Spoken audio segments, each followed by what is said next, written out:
Assalamualaikum warahmatullahi wabarakatuh.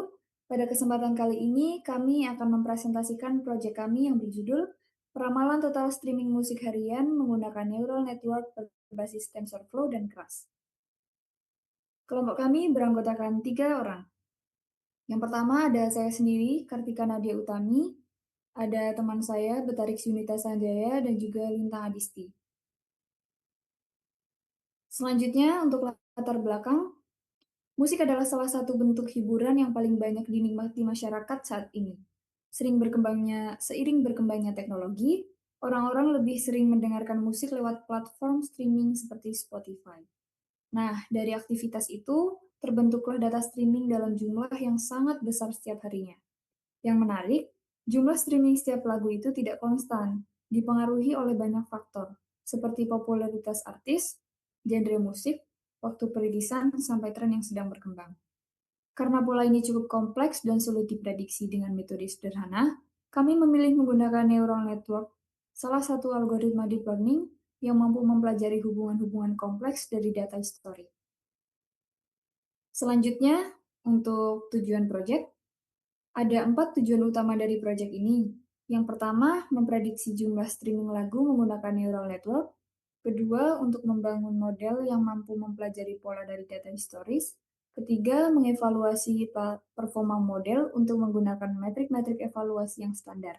Dan yang terakhir, memberikan insight terhadap tren popularitas musik berdasarkan hasil prediksi yang kami dapatkan. Selanjutnya, untuk dataset, kami menggunakan data dari Kaggle, yaitu Spotify Streaming History Dataset. Datasetnya cukup besar, terdiri dari sekitar 321.000 baris data, dengan 6 atribut utama, yaitu posisi lagu, nama artis, jumlah streaming, tanggal, dan genre. Kami memilih dataset ini karena ukurannya yang besar, sehingga cukup representatif untuk melatih model neural network kami. Selanjutnya, untuk pre-processing data, sebelum masuk ke tahap modeling, data ini memulai beberapa tahap pre-processing.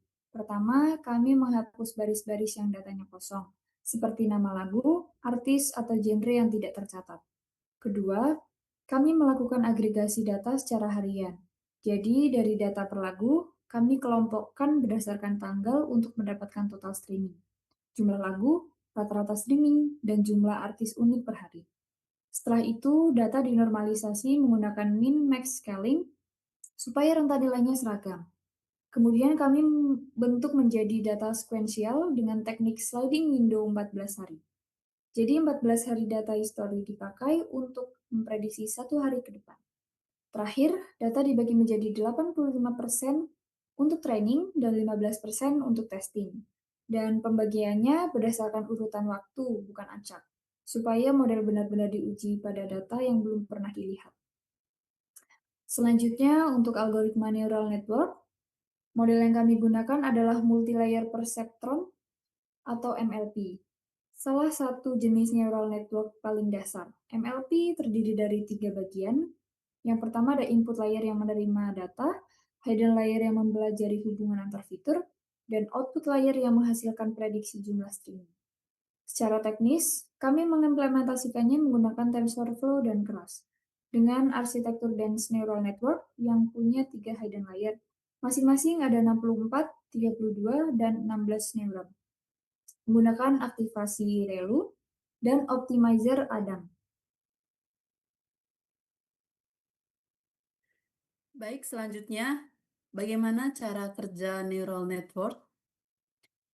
Model menerima data sebagai input, yaitu data historis hasil pre-processing, dan selanjutnya dilakukan forward propagation, yaitu proses menghitung nilai pada setiap neuron menggunakan bobot atau weight, bias, dan fungsi aktivasi ReLU hingga menghasilkan prediksi. Setelah itu, model menghitung loss menggunakan mean squared error atau MSE untuk mengetahui seberapa besar selisih atau hasil prediksi dengan nilai sebenarnya. Dan jika masih terdapat kesalahan, dilakukan back propagation, yaitu proses menyebarkan error kembali ke setiap layer agar model mengetahui bobot mana yang harus diperbaiki. Kemudian, optimizer Adam akan melakukan update bobot sehingga kesalahan prediksi menjadi semakin kecil. Dan juga proses ini dilakukan berulang selama training hingga akhirnya model menghasilkan prediksi baru yang semakin mendekati data sebenarnya. Selanjutnya, alasan kami memilih neural network ini, pertama, neural network mampu mempelajari pola yang kompleks sehingga cocok untuk data streaming lagu yang dipengaruhi oleh banyak faktor. Yang kedua, algoritma ini cocok digunakan pada dataset yang besar, sedangkan dataset yang kami gunakan berjumlah lebih dari 321.000 data. Yang ketiga, neural network mampu menangani hubungan nonlinear sehingga dapat mempelajari hubungan yang tidak dapat diselesaikan dengan metode sederhana. Selain itu, data yang kami gunakan sudah diubah menjadi sliding window 14 hari sehingga berbentuk vektor dengan ukuran tetap. Bentuk data seperti ini lebih sesuai menggunakan dense neural network dibandingkan RNN atau LSTM yang biasanya digunakan untuk data sequence yang panjang. Selanjutnya, selanjutnya ada pipeline project. Tahap pertama adalah dataset, yaitu mengambil data Spotify streaming history dari Kaggle. Tahap kedua adalah preprocessing, yaitu membersihkan data, melakukan agregasi data harian, normalisasi menggunakan min-max scaling, membuat data sliding window, dan membagi data menjadi training serta testing. Tahap berikutnya adalah training model, yaitu melatih neural network agar dapat mempelajari pola dari data historis. Setelah model selesai dilatih, dilakukan evaluasi menggunakan beberapa metrik untuk mengetahui performa model. Nah, untuk tahap terakhir adalah prediksi, yaitu model menghasilkan prediksi jumlah streaming berdasarkan pola yang telah dipelajari. Selanjutnya ada hasil training atau grafik kurva loss. Grafik ini digunakan untuk melihat perkembangan proses pembelajaran model selama pelatihan. Terlihat bahwa nilai loss terus menurun dari awal hingga akhir proses training, yang menunjukkan bahwa model semakin mampu mempelajari pola dari data historis streaming lagu dan kesalahan prediksinya semakin kecil. Setelah beberapa epos, kurva mulai stabil, yang menandakan bahwa model telah mencapai kondisi yang cukup optimal atau konvergen. Dengan demikian, proses training dapat dikatakan berjalan dengan baik karena model berhasil belajar dari data yang diberikan dan siap digunakan pada tahap selanjutnya, yaitu melakukan prediksi jumlah streaming lagu menggunakan data testing. Untuk selanjutnya akan dijelaskan oleh teman saya. Pada slide ini ditampilkan scatter plot yang membandingkan nilai prediksi dengan nilai aktual. Setiap titik menunjukkan satu data pengujian. Semakin dekat titik-titik tersebut dengan garis diagonal, berarti hasil prediksi model semakin mendekati nilai sebenarnya. Dari grafik ini terlihat bahwa sebagian besar titik sudah mengikuti pola diagonal. Meskipun masih ada beberapa titik yang menyimpang, penyimpangan tersebut menunjukkan adanya error prediksi, terutama pada hari-hari dengan lonjakan jumlah streaming yang sangat tinggi. Untuk mengukur performa model, kami menggunakan 4 matriks evaluasi, yaitu RMSE, MAE, MAPE, dan R kuadrat. Nilai RMSE sebesar 21,5 juta stream menunjukkan rata-rata besarnya kesalahan prediksi dalam satuan jumlah streaming.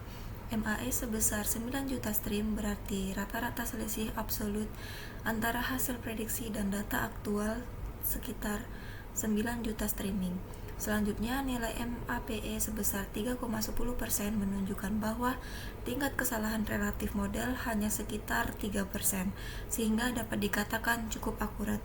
Kemudian nilai R kuadrat pada data training sebesar 0,8461, sedangkan pada data testing sebesar 0,6168, artinya model mampu menjelaskan sekitar 85% variasi data saat pelatihan, namun hanya sekitar 62% pada data yang belum pernah dilihat sebelumnya. Berdasarkan hasil evaluasi, kami memperoleh beberapa insting penting.